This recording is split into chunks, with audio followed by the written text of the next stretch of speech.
नमस्कार, आप देख रहे हैं नवरात्र स्पेशल कालचक्र। शुभ नवरात्र। मैं हूं श्रद्धा और मेरे साथ हमेशा की तरह हैं प्रश्न कुंडली विशेषज्ञ पंडित सुरेश पांडे जी। पंडित जी, बहुत बहुत स्वागत है आपका। नमस्कार।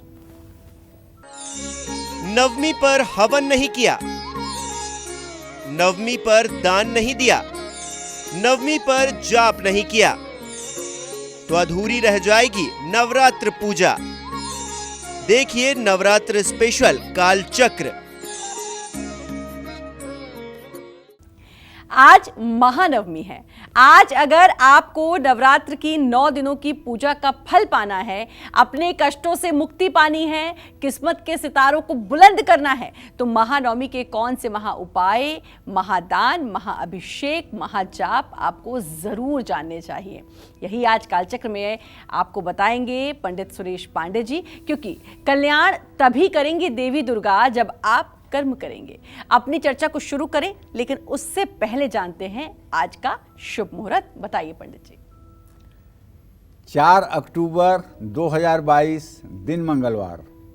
आज आश्विन शुक्ल पक्ष की नवमी तिथि है, दोपहर 2:20 तक।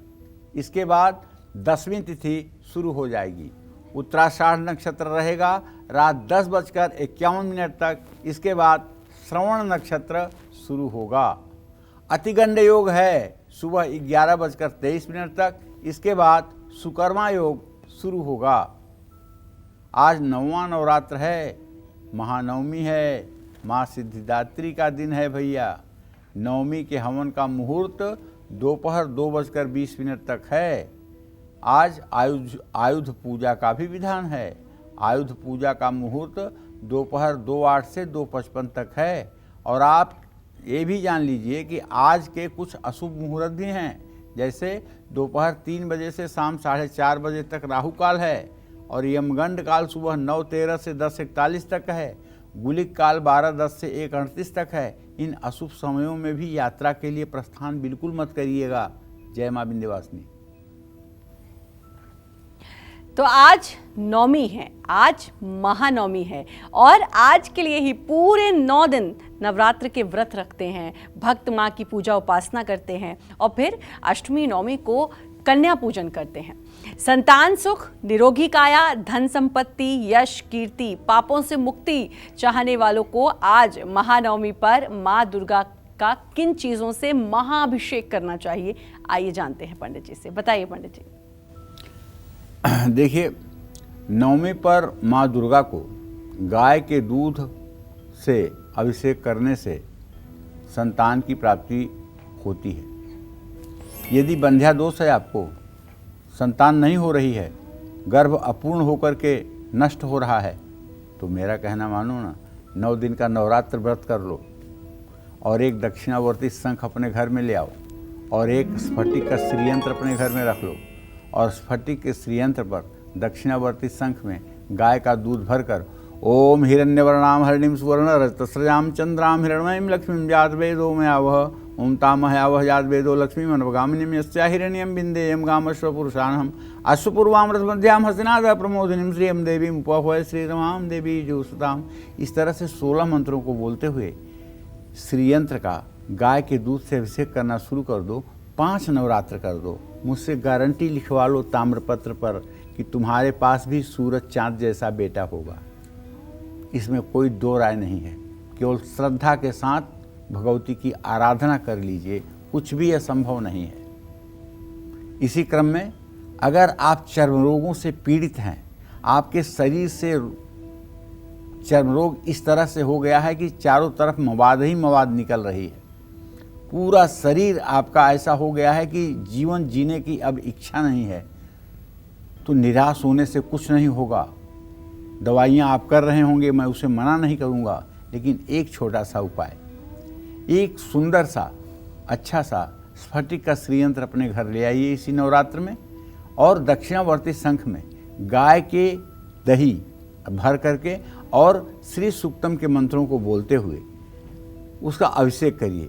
ओम हिरण्यवर्णाम हरिणीं सुवर्ण रजतस्रजाम चंद्राम हिरण्मयीं लक्ष्मीं जात वेदो मयावह ओम तामहयावह जात वेदो लक्ष्मीं अनवगामिनीं यस्या हिरण्यं बिन्देयं गामश्व पुरुषाणहम्। इस तरह से 16 मंत्रों को बोलते हुए अभिषेक करें। शुद्ध जल से धोएं, कलावा लपेटें, हल्दी, अक्षत, चावल, कुमकुम, सिंदूर, दूध, फल, मिठाई, माला फूल, चंदन, इत्र, इन सब चीज़ों से विधिवत माँ की पूजा करें। ये उपाय लगातार 6 महीना करने पर चाहे जितना बड़ा चर्म रोग है उससे आपको मुक्ति मिल जाएगी। चलिए अब बताता हूँ, घी से माँ का अभिषेक अगर किया जाए तो इससे आपका मान सम्मान बढ़ेगा। अगर आप किसी संगठन में हैं और आपको बहुत अच्छा पद नहीं प्राप्त हो पा रहा है, आपकी योग्यता के अनुसार आपको सम्मान नहीं मिल पा रहा है, तो आपको चाहिए कि एक स्फटिक या फिर पारे के श्रीयंत्र पर गाय के घी से दक्षिणावर्ती शंख में गाय का घी भर करके और श्री सूक्तम के 16 मंत्रों को बोलते हुए अभिषेक करने से निसंदेह एक अयन अर्थात 6 महीने के अंदर आपके सम्मान में वृद्धि होगी। और इसी क्रम में शहद से माँ दुर्गा का अभिषेक करने से असाध्य रोगों से भी मुक्ति मिलेगी। आप जानते हैं, अगर आपके घर में हर रोज़ दवाई आती है और आपके घर के हर लोगों को दवाई की ज़रूरत है, चाहे जवान है, चाहे बूढ़ा है, चाहे बच्चा है, सबको दवाई की ज़रूरत है, तो ऐसे में आपको चाहिए कि आप अपने पूजा स्थान में ईशान कोण में दिव्य अच्छे ढंग से चांदी की गणेश लक्ष्मी की मूर्ति रख लीजिए या फिर चांदी की महालक्ष्मी की मूर्ति रख लीजिए और वो मूर्ति बैठी हुई कमल के आसन पर हो और दक्षिणावर्ती शंख में शहद भर करके और उसी शंख से उस लक्ष्मी की प्रतिमा का आप अभिषेक करिए। श्री सूक्तम के 16 मंत्रों को बोलते रहिए और उसके बाद शुद्ध जल से अभिषेक करिए। शुद्ध जल से अभिषेक करने के बाद विधिवत यथोपचार पूजन करिए। इससे निश्चित रूप से पूरे परिवार का असाध्य रोग समाप्त होगा। और शक्कर से अगर माँ अम्बे का अभिषेक कराया जाए तो इससे धन संपत्ति बढ़ती है। पंचामृत से नवमी पर माँ दुर्गा का अभिषेक अगर कराया जाए तो इससे मनोकामना पूरी होती है। लेकिन ध्यान रखिएगा, सारे अभिषेक करते हुए श्री सूक्तम के मंत्रों को बोलना बहुत आवश्यक है। श्री सूक्तम के मंत्रों को बोल करके ही आप अपने जीवन की सफलता की सीढ़ियों पर चढ़ सकते हैं।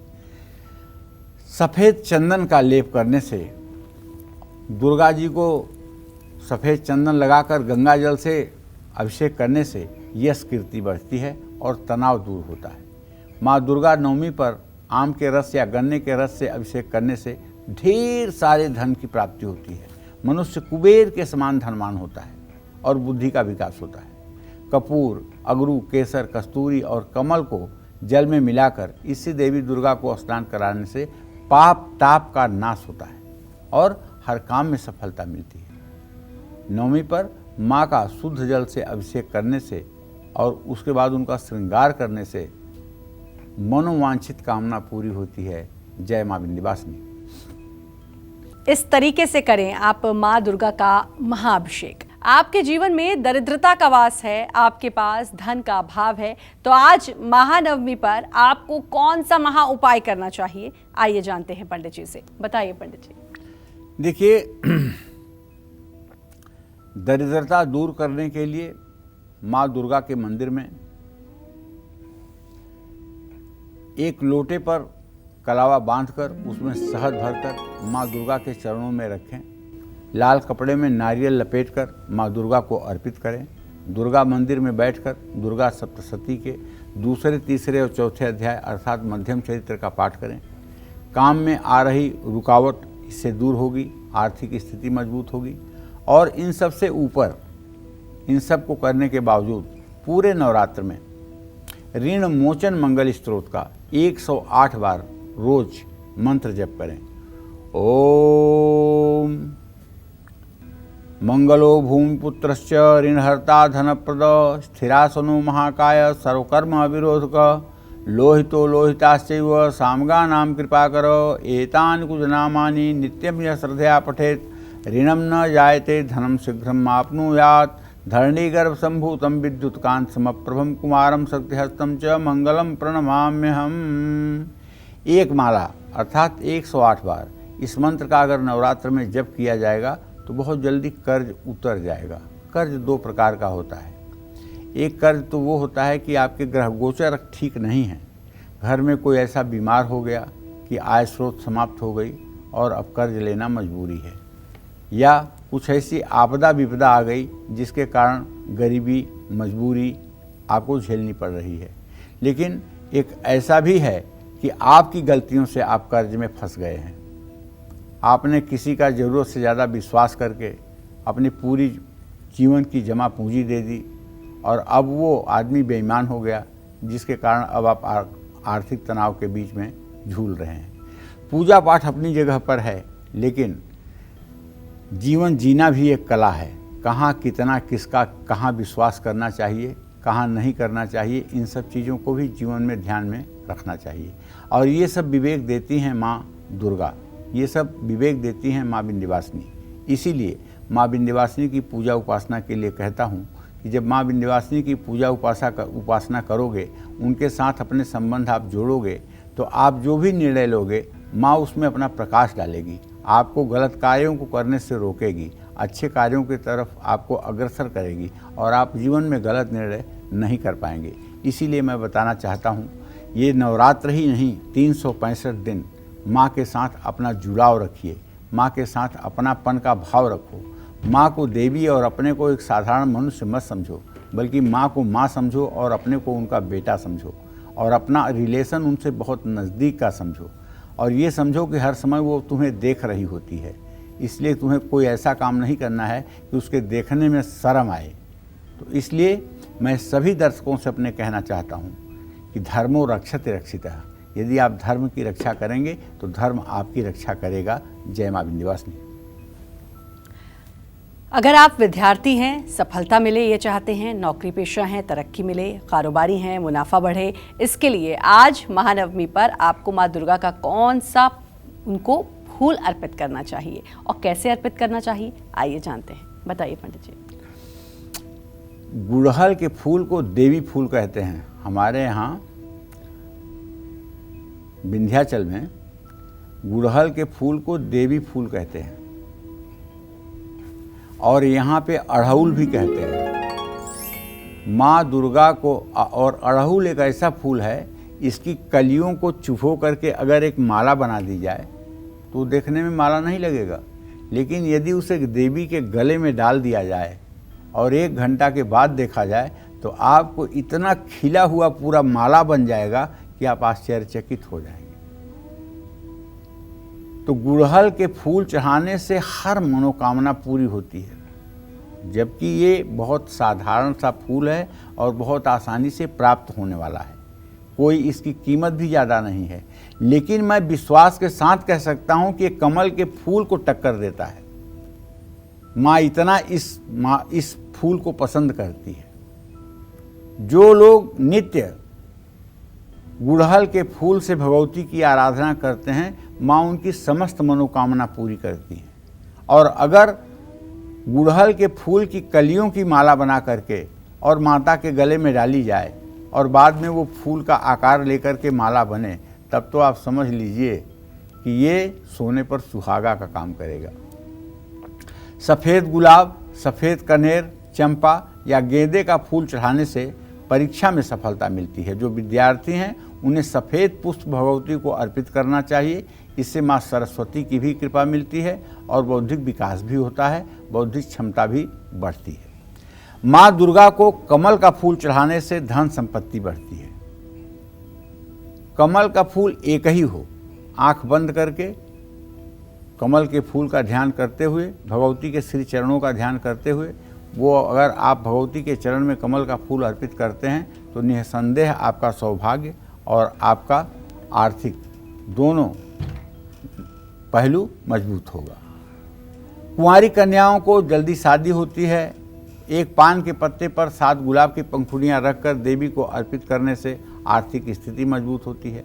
लौंग और कपूर में अमलतास के फूल मिलाकर नवमी पर देवी दुर्गा को आहुति देने से कारोबार में वृद्धि होती है। ये सब चीज़ें तो होती हैं, लेकिन जानते हो आदि जगत गुरु शंकराचार्य ने क्या कहा है मानस पूजा में? कहलार उत्पल नाग केसर सरोजाख्यावली मालती मल्ली केसर के तवाद रक्त स्मारादि भी पुष्पै माल्य भरेण वै सुरभिना नाना रसस्त्रोत सा ताम्राम भोज निवासिनीम भगवतीम श्री चंडिकाम पूजये। नाना प्रकार के पुष्पों से भगवती की आराधना करने के लिए कहा गया है, जिसमें कहा गया है कहला रोत्पल नागकेसर, नागकेसर का विशेष नाम लिया गया है, मालती का नाम लिया गया है। कहला रोत्पल नागकेसर सरोजा आख्या वली मालती मल्ली कैरव केतकादि कुसुमई। केतकी का फूल भी माता को चढ़ता है, जो शिव जी को नहीं चढ़ता है। रक्ता सुमाराध्वी और लाल रंग के फूल माता को बहुत प्रिय हैं। तो इस तरह से पुष्पों के चयन में, माता की उपासना में पुष्प का चयन करना बहुत अच्छी बात है। और खिले हुए और अच्छे पुष्प चढ़ा करके आप माँ को प्रसन्न कर सकते हैं, इसमें कोई दो राय नहीं है।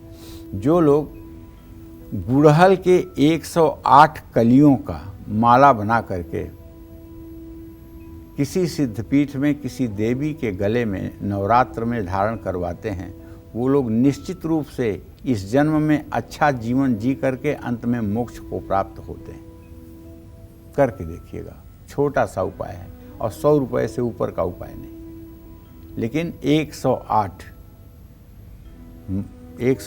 फूल की माला हो और उसे कली रहते ही माता के श्री को अर्पित किया जाए और बाद में वो फूल बन जाए। बस खिल गई आपकी ज़िंदगी, जाग जाएगा आपका भाग्य, इसमें कोई संदेह नहीं है। जय मां विंध्यवासिनी। और आज महानवमी पर कैसे माँ दुर्गा के आशीर्वाद से आपको मिल सकती है निरोगी काया, जानते हैं पंडित जी से। पहला सुख निरोगी काया, और आज के दिन क्या करें कि मिल जाए निरोगी काया? देखो, आज सिद्धिदात्री का दिन है।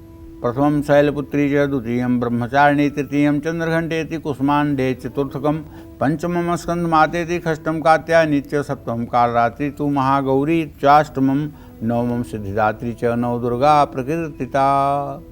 जैसा कि नाम से ही प्रत्यक्ष आपको लग रहा है कि ये सिद्धिदात्री का दिन है, तो निश्चित रूप से आज जो भी कार्य आप करेंगे वो सिद्धि को प्राप्त होगा।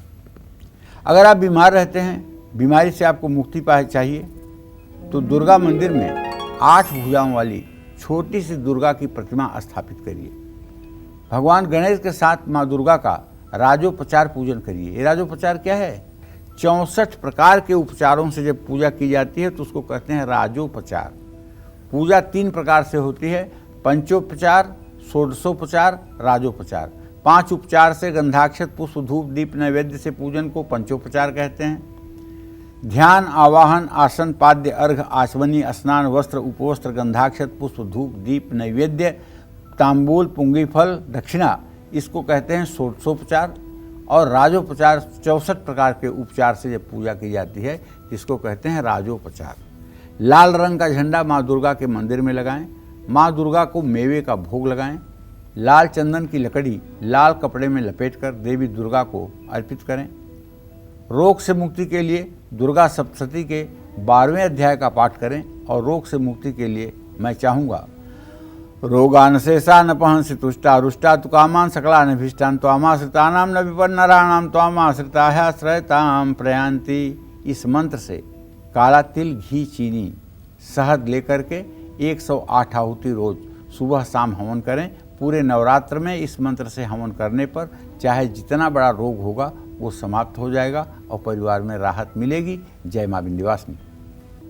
परिवार पर बुरी नजर हो, परिवार में कोई अपना दुखी हो, परिवार में क्लेश हमेशा रहता हो, तो आज महानवमी पर आपको कौन सा महादान देकर इन सभी कष्टों से मुक्त होने का वरदान मां दुर्गा से मांगना चाहिए? आइए जानते हैं, बताइए पंडित जी। नवरात्र की नवमी पर कन्या पूजन तो किया जाता है, तो नवरात्र पर कैसे करें कन्या पूजन कि जिंदगी में धर्म, अर्थ, काम, मोक्ष चारों पुरुषार्थों की सिद्धि हो जाए? जानते हैं कैसे करना चाहिए? कन्याओं को अपने घर में आने पर पहले उनका पैर छूकर प्रणाम करें, फिर पीतल की थाली में उन्हें खड़ी करके उनका पैर धोएं और हाथ धुलवाएं, और उन्हें फिर एक आसन पर या कुर्सी पर बैठा करके उनके दोनों पैरों में आलता लगाएं और उनके हाथ के नाखूनों पर नेल पॉलिश लगाएं, उनके माथे पर बिंदी लगाएं उन्हें लाल रंग की चुनरी अर्पित करें, लाल रंग के वस्त्र अर्पित करें और फिर उन्हें कन्या पूजन के लिए आसन पर बैठाएं।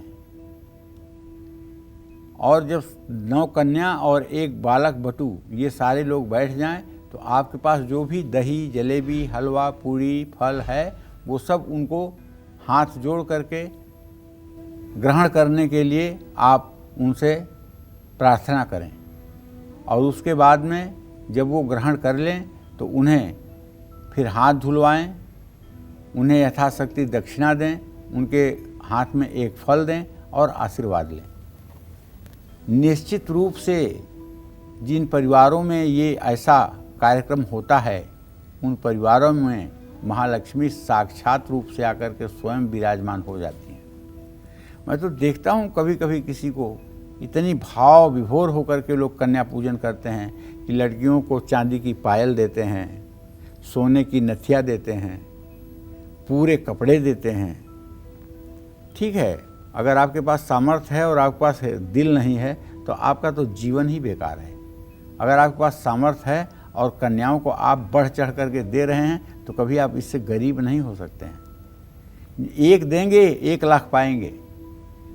ये तो आपके श्रद्धा का विषय है कि किस तेजी से आप किसको क्या दे रहे हैं।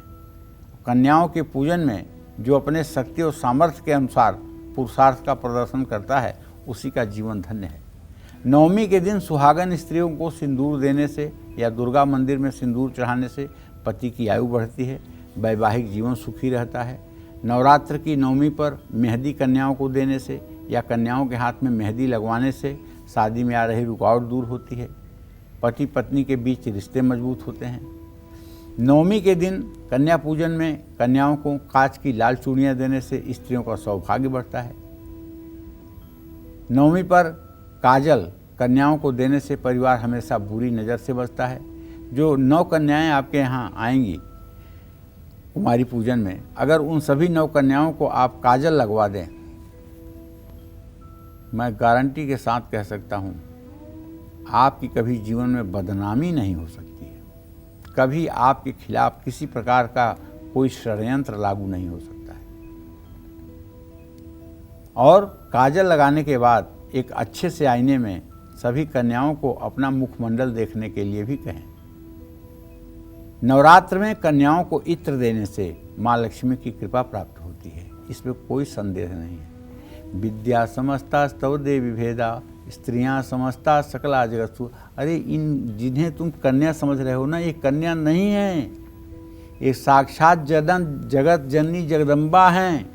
ये 9 शक्तियाँ साक्षात पूरे विश्व को धारण करने वाली हैं। और इसी मानसिकता के साथ इनका पूजन और इनका उपचार करिए। ये मत सोचिए कि ये कल्लू की बेटी है और ये छांगुर की बेटी है। ये सोचिए कि जगदम्बा है, जगदम्बा जो आपका पुण्य उदय हुआ है, आपके घर विराजमान हुई हैं। और कितना दिल निकाल करके कितना आप उनके चरणों में रख दें, ऐसा भाव आपके मन में होना चाहिए। और जब तक वो आपके घर में रहें तब तक आपके चेहरे की खुशी का ठिकाना न रहे। जब वो आपके घर से विदा होने लगे तो थोड़ा सा आपका मन उस समय गमगीन भी होना चाहिए, आपके मन में थोड़ा सा दुख भी होना चाहिए। तो इस तरह से कुमारी कन्याओं का भाव विभोर होकर के पूजन अर्चन करने से निश्चित रूप से इस कलिकाल में आपकी मनोकामना पूरी होगी। जय मां विंध्यवासिनी। पंडित जी, एक चीज़ और, आप नवमी के दिन हमेशा एक उपाय बताते हैं कि आपने वॉलेट में अगर आप नोट रखें तो वो कैसे नोट हों या वो कैसे रुपए हों, ये ज़रा बताइए। देखो, इसका कोई शास्त्रीय आधार नहीं है। अगर तुम हमसे पूछोगे, इसका कोई शास्त्रीय आधार नहीं है। एक बार आज के 20-25 साल पहले की बात है, तो ऐसे पैसे की बात चल रही थी। तो मेरी माँ ने कहा कि तुम 20-20 के कितने पैसे रखते हो? हमने कहा मैं तो नहीं रखता हूँ। बोली 20-20 रुपए के नोट तुम अपने पॉकेट में रख लो, लाल देखो तुम्हारे पास पैसा कभी कम नहीं होगा। तो मैंने उनकी बात को सुन करके 20-20 का नोट रख लिया और उसके बाद से थोड़ी आर्थिक स्थिति ठीक हो गई। उसके बाद मैंने जिसको बताया कि 20-20 का नोट अपने पास रख लो, और सब लोगों ने बताया कि हाँ आर्थिक स्थिति ठीक हो गई। तो हम लोगों को बताते हैं कि अगर आपके पास पैसा नहीं टिकता है अक्सर आपका वॉलेट खाली रहता है, तो आपको 20-20 के 1, 2, 3, 4, 5 नोट जो है वो धनतेरस के दिन या नवरात्रों में या किसी शुभ दिन अपने पॉकेट में रख लेना चाहिए और उसको खर्च नहीं करना चाहिए। इससे लक्ष्मी की निरंतर आवक आपके साथ बनी रहती है और आप सचमुच में थोड़े से समृद्ध बने रहते हैं। लेकिन इसका कोई शास्त्रीय प्रमाण मुझसे चाहेगा तो मेरे पास नहीं है, क्योंकि मेरी माँ ही मेरा शास्त्र है। उसने जो कहा वही मेरे लिए शास्त्र है। माता पिता मेरे लिए भगवान हैं और उनकी छोटी छोटी बातें भी मैं अपने जीवन में गांठ बांध करके चलता हूँ। इसलिए मैं अपने जो इष्ट मित्र या मतलब कि जो हमारे शिष्य हैं उनको मैं बताता हूँ, उन्हें लाभ भी मिलता है। बिल्कुल, तो ये कह सकते हैं कि अगर आप रखते हैं, क्योंकि जैसा कि पंडित जी ने बताया कि बहुत सारे लोगों को उन्होंने बताया फ़ायदा हुआ है, तो ये आप लोग भी करके देखें, आपको भी फ़ायदा होगा। वैवाहिक जीवन में तनाव, क्लेश या अनबन है तो आपको आज माँ दुर्गा की पूजा कैसे करनी चाहिए और क्या कुछ उपाय ज़रूर करने चाहिए, आइए जानते हैं। बताइए पंडित जी। देखिए, जन्म कुंडली में विवाह भाव जब दूषित होता है, सप्तम भाव पर जब पापग्रह की दृष्टि होती है या सप्तम भाव में पापग्रह होते हैं या लग्नेश सप्तमेश का सदाष्टक योग होता है या शुक्र अस्त होता है, तो वैवाहिक जीवन में बड़ी कटुता होती है। और भाई एक बात तो जान लो, जन्म नष्टम कुभार्या जीवन नष्टम दिन नष्टम कुभोजनम। अगर भोजन खराब मिला तो वो दिन नष्ट हो जाता है, और अगर पत्नी खराब मिल गई या पति खराब मिल गया तो जीवन नष्ट हो जाता है। जिसने मोती दान किया है उसको योग्य जीवन साथी मिलता है, और जिसको योग्य जीवन साथी या जीवन संगिनी मिल गई है उसी का जीना इस संसार में सार्थक है। अगर ग्रहयोग के कारण आपके भी वैवाहिक जीवन में कड़वाहट घुल रही है या घुल गई है तो माँ दुर्गा के मंदिर में लाल रंग का एक झंडा जरूर लगवाइएगा। माँ दुर्गा का पंचामृत से अभिषेक जरूर करवाइएगा। अभिषेक करते समय पुरुष सूक्त के 16 मंत्रों को बोला जाए, ये ध्यान रखिएगा। माँ दुर्गा को मिश्री, लौंग और पान का पत्ता अर्पित करिएगा। भैरव भगवान को मालपुए का भोग लगाइएगा।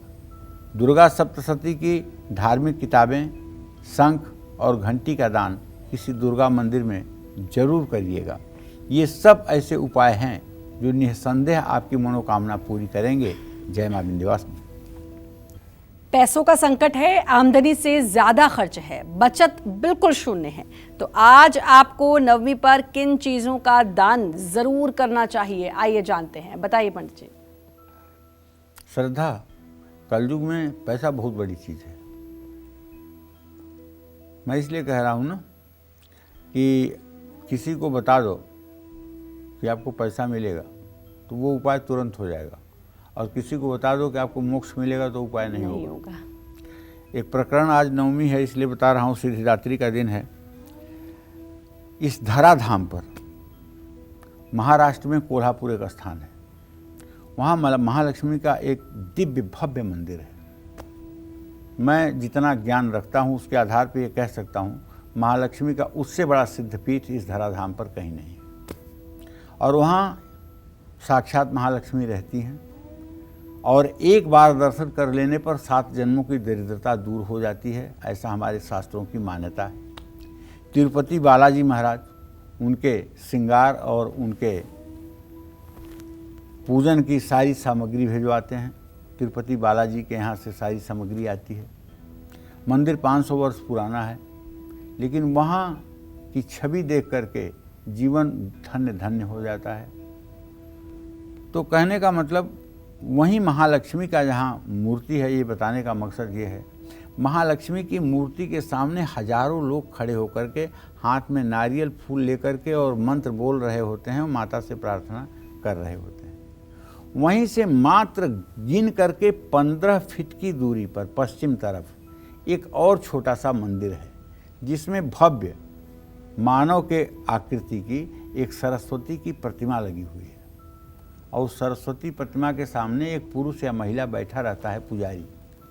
लेकिन हजारों की ये भीड़ जो लक्ष्मी के सामने अभी तक माथ गिरा करके नाक रगड़ रही थी, यही भीड़ सरस्वती के पास पहुंचने तक नमस्कार भी नहीं करती है। और सरस्वती को ऐसे बिना देखे अनदेखी करते हुए मंदिर से बाहर निकल लेती है। अगर सरस्वती भी धन देती तत्काल तो शायद उनके मूर्ति के सामने भी लोग नाक रगड़ते। तो पैसा बहुत बड़ी चीज़ है। जहाँ से तत्काल पैसा मिलेगा वहाँ तो आदमी सब कर्म करने के लिए तैयार हो जाएगा, लेकिन जहाँ से ज्ञान मिलेगा, जहाँ से बुद्धि मिलेगी, जहाँ से जीवन जीने का सलीका और तरीका मिलेगा, वहाँ भी आदमी को समय देना चाहिए। मानव बहुत स्वार्थी है। वो तो सही है कि स्वार्थ लाई करे सब प्रीति, सुर नर मुनि सब ही कह रीति, लेकिन इतना भी स्वार्थी न हो जाना चाहिए कि शरीर से धर्म ही गायब हो जाए। ठीक है, तो चलो, आर्थिक संकट है, कर्ज बढ़ रहा है, तो नवमी से शुरू करते हुए 5 गुरुवार किसी सुहागिन को श्रृंगार सामग्री जैसे बिंदी का पैकेट, नेल पॉलिश, लाल चूड़ियाँ, कुमकुम, कंघी, शीशा, ये सब दान करना चाहिए। और सफलता पाने के लिए लाल कपड़े में 21 चूड़ियाँ, सिंदूर, 2 जोड़ी चांदी की बिछिया, 5 गुड़हल के फूल, 42 लौंग, 7 कपूर और इत्र बांध कर देवी दुर्गा के चरणों में अर्पित करना चाहिए। कुंडली में शुक्र ग्रह बहुत कमजोर हो तो नवमी के दिन किसी सुहागन स्त्री को श्रृंगार सामग्री के साथ साथ इत्र जरूर दें। इससे भी आपकी मनोकामना पूरी होगी। जय मां विंध्यवासिनी। विरोधी काम बिगाड़ने में लगे हैं, शत्रु मान सम्मान बिटाने में लगे हैं, तो महानवमी पर कौन सा महा उपाय करना चाहिए इस समस्या से समाधान के लिए? आइए जानते हैं, बताइए पंडित जी। देखिए, अगर आपके विरोधी परेशान कर रहे हैं तो दुर्गा मंदिर में बेल का फल माँ दुर्गा को प्रतिमा के पास आपको रखना चाहिए, पके हुए बेल का फल। माँ दुर्गा के मंदिर में ही माँ दुर्गा का राजोपचार पूजन करने के बाद कन्याओं और वटुक भैरव की पूजा करनी चाहिए। दुर्गा सप्तशती के पहले, दूसरे, तीसरे और चौथे अध्याय का पाठ करना चाहिए और सर्वा बाधा प्रशमनम त्रैलोक्यस्य अखिलेश्वरी एवमेव त्वया कार्यम अस्मद्वैर विनाशनम। इस मंत्र का सुबह शाम 108 बार मंत्र जप करना चाहिए। चाहे जितनी बड़ी शत्रु बाधा होगी समाप्त होगी और शत्रु आपका बाल बांका नहीं कर पाएंगे। ध्यान रखिएगा। और एक बार बता दूं आपको कि शत्रु अगर प्रलयंकारी हो जाए और आप उसके वेग को रोक ना पाएं तो भैंस का थोड़ा सा घी व्यवस्था करिए और उसमें काली मिर्च के 50 ग्राम दाने डाल दीजिए। गाय के गोबर के उपले को जलाकर या आम की लकड़ी जलाकर और सर्वा बाधा प्रशमनम त्रैलोक्यस्य अखिलेश्वरी एवमेव त्वया कार्यम अस्मद्वैर विनाशनम, इस मंत्र से 21 दिन हवन कर दीजिए शाम को। चाहे जितना बड़ा शत्रु पीड़ा होगी उससे आपको मुक्ति मिल जाएगी, इसमें कोई संदेह नहीं है। जय मां विंध्यवासिनी। घर में किलकारी गूंजे, मनचाहा जीवन साथी मिले, नौकरी में तरक्की और कारोबार में मुनाफा मिले, इसके लिए आज आपको श्रृंगार सामग्री से जुड़े कौन से उपाय जरूर करने चाहिए जिससे मां दुर्गा आपके हर कष्ट हरे? आइए जानते हैं, बताइए पंडित जी। देखिए, मैं अपने सभी दर्शकों को बताना चाहूँगा। अरे यार, टीपी तो नीचे करोगे? तो आप ही ने तो कहा चलाओ चलाओ चलाओ, मुझे दिखाई नहीं देता, मैं इस साइड देख रही होती हूँ तो।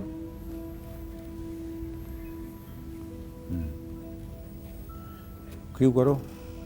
संतान सुख के लिए नवरात्र की नवमी के दिन भी किसी छोटी कन्या का अपने हाथों से श्रृंगार करके उनको भोजन कराना चाहिए या फिर 5 तरह की श्रृंगार सामग्री कन्याओं को भेंट करनी चाहिए और माँ दुर्गा को केले का भोग लगाना चाहिए। मनचाहा जीवन साथी पाने के लिए नवमी पर महागौरी को चुनरी चढ़ाएं और एक मौली जरूर बांधें। कारोबार में सफलता के लिए नवमी के दिन माँ लक्ष्मी के मंदिर में इत्र की 1 शीशी जरूर भेंट करें। पूजा के बाद उस इत्र को अपनी फैक्ट्री या दुकान में छिड़कें। ये सब छोटे छोटे उपाय हैं। इन उपायों से आपकी सारी मनोकामना पूरी हो सकती है, बशर्ते आपकी श्रद्धा इन उपायों से जुड़ी हो। वस्तु माँ भावग्राही है, क्रियाग्राही नहीं है, इसलिए सारी पूजा पूरी भावना के साथ होनी चाहिए। यह नहीं कि आपने इतना कर दिया तो इतिश्री हो गई। भावना जुड़ी होनी चाहिए आपकी। वस्तु के साथ भावना जब जुड़ेगी तभी पूजा साकार होगी।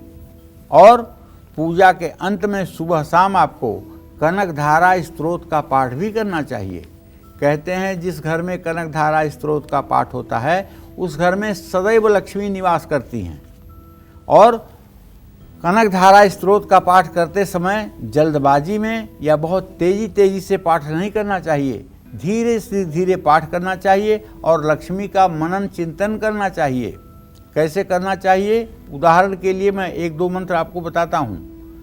अंगम हरे पुलकभूषणमाश्रयन्तीं भृंगांगनेव मुकुलाभरणं तमालम अंगीकृताखिल विभूतिरपांगलीला मांगल्यदास्तु मम मंगल देवताय मुग्धा मुहुर्विदधति वदने मुरारे प्रेमत्रपा प्रणिहिता निगता गतानि मालादृशोर्मधुकरीव महोत्पलेया सा मे श्रियं दिशतु सागर संभवाया विश्वामरेन्द्र पदवी भ्रमदान दक्ष मानंद हेतुरधिकं मुरवी दिशोपि ईशन्निषीदतु मयि क्षणमीक्षणार्धं मिन्दीवरोदर सहोदरमिन्दिराया आमीलिताक्षमधिगम्य मुदा मुकुन्द मानंदकंद मनिमेषमनंगतंत्रम् आके करस्थित कन्निक पक्ष्वनेत्रं भूत्यै भवेन्मं भुजंग सयांगनाया बावंतरे बधुरिता श्रितकौस्तुभेया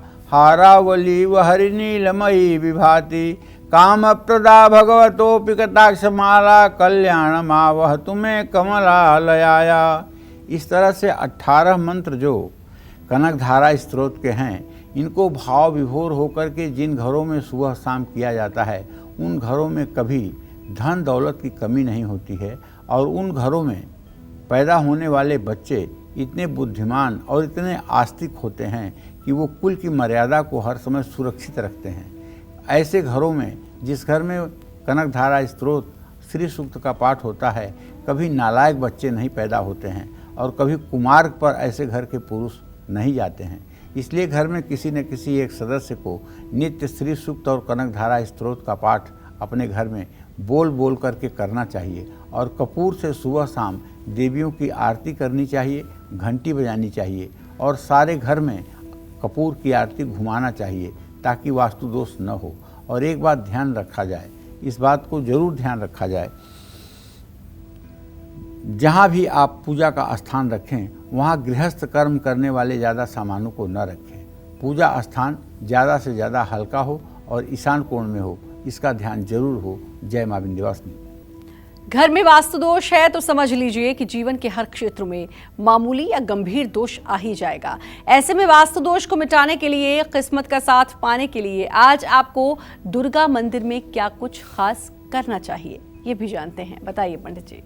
देखिए, घर में वास्तु दोष अगर बढ़ रहा है, एक तो होता है कि वास्तु दोष है, गृह निर्माण के कारण ही वास्तु दोष है, और एक वास्तु दोष होता है कि जो हम घर बनने के बाद अपने रहन सहन में बढ़ाते हैं। तो ऐसा अगर कुछ हो रहा है आपके घर में, जैसे आग जलने का स्थान आपके घर में ईशान कोण में हो रहा है, पूजा किसी मजबूरी में दक्षिण तरफ हो रही है, गृह मालिक दक्षिण पश्चिम में न सो करके अब वायव्य कोण में सो रहा है, तो ये सब कुछ ऐसे हैं जो वास्तु दोष उत्पन्न कर रहे हैं। तो माँ दुर्गा के मंदिर में धातु या मिट्टी का बना हुआ कछुआ नवरात्र में कौड़ियों के ऊपर स्थापित करें और माँ दुर्गा का अभिषेक करें। माँ दुर्गा को खीर का भोग लगाएं। निसंदेह ये छोटे छोटे उपाय आपके जीवन को सफलताओं से भर देंगे और आपका जीवन सफल हो जाएगा। जय मां विंध्यवासिनी। आज नवरात्र की महानवमी है। आज किया हर उपाय, पढ़ा हर पाठ, जपा हर मंत्र, दिया हर दान नवरात्र की पूजा को ना सिर्फ पूर्ण करेगा बल्कि आपको कर्मों का अच्छा फल भी देगा। बुरी नजर चाहे अपनों की लगे या परायों की, बुरी नजर का असर कभी कभी बहुत बुरा हो सकता है। इन नकारात्मक ऊर्जा से आप अपने परिवार की रक्षा कैसे करें, क्या करें उपाय, आइए जानते हैं पंडित जी से। बताइए पंडित जी। देखिए भैया, अगर किसी को आपके बार बार आपको किसी की नज़र लग जाती है, और तो नवरात्र में आपको चाहिए कि दुर्गा मंदिर में मिट्टी के 4 दिए जलाइए, दीपक में कलावे की बाती और नारियल का तेल डालकर जलाइए। माँ दुर्गा के चरणों में दुर्गा यंत्र लाल रंग के कपड़े में लपेटकर स्थापित करिए। शंख में पंचामृत भरकर देवी दुर्गा के चरणों में रखिए। माँ दुर्गा को खीर का भोग लगाइए। पूजा के बाद दुर्गा यंत्र अपने घर लाकर हर दिन इसका शहद मिश्रित जल से अभिषेक करिए।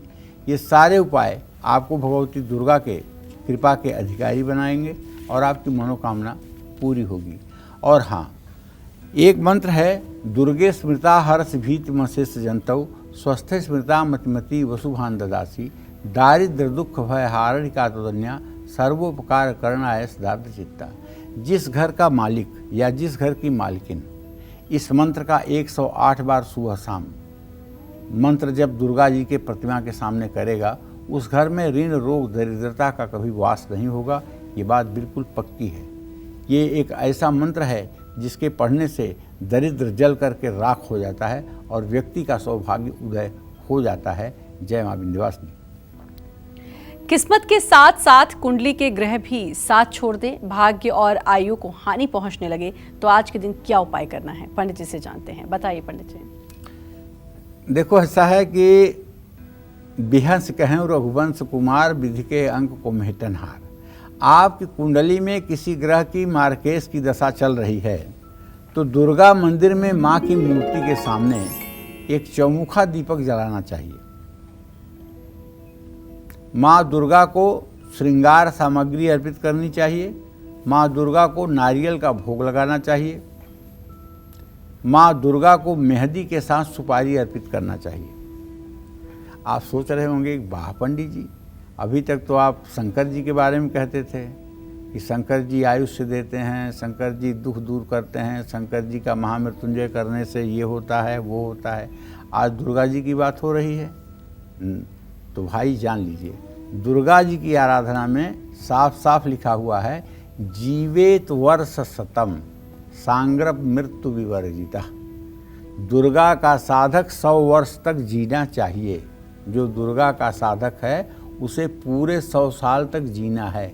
जीवेत वर्ष शतम सांग्रप मृत्यु विवर्जिता। तो इसलिए कह रहा हूँ कि भगवती दुर्गा की आराधना करके आयुष्य की प्राप्ति होती है। शतायु हो सकता है व्यक्ति, 100 साल का जीवन प्राप्त कर सकता है व्यक्ति। और दुर्गा मंदिर में बैठकर दिव्य अथर्वशीर्ष का 100 पाठ करें, असाध्य से असाध्य कष्ट भी दूर हो जाएगा। अगर किसी को किडनी का प्रॉब्लम है या कैंसर का प्रॉब्लम है या ब्लड कैंसर है या न्यूरो की प्रॉब्लम है, तो ऐसे व्यक्ति को चाहिए कि किसी ज्योतिषी से परामर्श लेकर के जब अमृत सिद्धि योग हो, अर्थात जब मंगलवार के दिन अश्विनी नक्षत्र हो, तो उस दिन देवी के किसी सिद्ध पीठ में दिव्य अथर्व शीर्ष का 108 पाठ करवाने से उस व्यक्ति की मृत्यु टल जाती है और वो व्यक्ति राहत पा जाता है। उसका जीवन काफ़ी दिनों के लिए आगे बढ़ जाता है। ये उपाय अगर 4 बार अमृत सिद्धि योग में कराया जाए किसी के लिए, तो उस व्यक्ति के जीवन के प्रति कोई भय नहीं रह जाता है। जय मां विंध्यवासिनी। करियर चाहे जो हो, सफलता मिलती है तो कड़ी मेहनत, बहाया खून पसीना भी बेकार नहीं जाता। आपको आज महानवमी पर अपने प्रोफेशन के हिसाब से कौन से उपाय करने हैं जिससे धन, नाम, शोहरत, तरक्की सब कुछ आपको मिले, आइए जानते हैं। बताइए पंडित जी। देखिए, क्या कहूँ, अब मैं कहने जा रहा हूँ सरकारी नौकरी पाने के लिए या सरकारी नौकरी में उन्नति के लिए आज नवमी पर ललिता सहस्त्र नाम का पाठ करें। देखिए, अब तो सरकारी नौकरी ही नहीं रह गई है। कितनी सरकारी नौकरी है? इस देश की आबादी 132 करोड़ है और कितनी सरकारी नौकरी है, सबको सरकारी नौकरी मिल पाना असंभव है। लेकिन सरकारी नौकरी तो इसलिए आप ढूंढते हैं ना कि अपने जीवन को सिक्योर करने के लिए और कम मेहनत करके ज़्यादा सुखी रहने के लिए। मैं आपसे ये कहना चाहता हूँ कि आप भगवती दुर्गा की आराधना करिए और ललिता सहस्त्र नाम का रोज एक पाठ करिए। श्री माता श्री महाराज्ञी श्रीमत् सिंहासनेश्वरी चिदग्निकुंड संभूता यज्ञ कार्य समुद्रता। कहने का मतलब ये है कि अगर आप ललिता सहस्त्र नामावली का एक पाठ रोज करना शुरू कर दें तो ज़्यादा से ज़्यादा 6 महीने के अंदर आपका रोजगार ऐसा हो जाएगा, आपकी आजीविका का साधन ऐसा हो जाएगा कि पूरी दुनिया आपकी तरफ देखेगी। आप नौकरी के लिए नहीं, नौकरी देने के लिए जाने जाएंगे, क्योंकि ललिता सहस्त्र नाम का पाठ करने वाला व्यक्ति इस धराधाम पर कभी दुखी नहीं रह सकता, बशर्ते आपको श्री यंत्र की पूजा का अभ्यास करना होगा। मेडिकल फील्ड से जुड़े लोगों को तारा कवच का पाठ करना चाहिए, गाय को हरा चारा और हरी मूंग खिलानी चाहिए। इंजीनियरिंग फील्ड से जुड़े लोगों को आज नवमी के दिन लक्ष्मी सहस्त्र नामावली का पाठ करना चाहिए। राजनीति में सफलता पाने के लिए माँ दुर्गा के मंत्रों का जप आज जरूर है। माँ दुर्गा के मंदिर में चांदी की बिछिया अर्पित की जा सकती है। अगर खेल खिलाड़ी हैं, खेल में आप की रुचि है, तो अब आप उस फील्ड में जुड़े हैं तो आज दुर्गा सप्तशती का पाठ आपको जरूर करना चाहिए। क्रिएटिव फील्ड से जुड़े लोगों को काली चालीसा, दुर्गा सप्तशती का पाठ करना चाहिए। और सभी दर्शकों को, चाहे किसी क्षेत्र से आप जुड़े हैं, आपको अगर कुछ नहीं कर सकते हैं तो दुर्गा चालीसा और विंध्येश्वरी चालीसा का पाठ सुबह शाम जरूर करना चाहिए। विंध्याचल चालीसा और दुर्गा चालीसा, इन दोनों चालीसा का 365 दिन लगातार सुबह शाम पाठ करने वाला व्यक्ति समाज में सम्मान के साथ सर उठा करके जीवन जीता है, इसमें कोई संशय नहीं है। जय मां विंध्यवासिनी। तो बिल्कुल पंडित जी, आपने बहुत अच्छी जानकारी, आज महानवमी है और आज का दिन कैसे हम माँ को प्रसन्न कर सकते हैं आपने बताया, अपना समय दिया, उसके लिए आपका बहुत बहुत धन्यवाद। और उम्मीद करते हैं आज का विषय भी आपको पसंद आया होगा, इस वादे के साथ कि हर दिन आएंगे हम एक नए विषय, एक नए उपाय और नए समाधान के साथ। आज कालचक्र की पूरी टीम को दीजिए इजाजत। नमस्कार।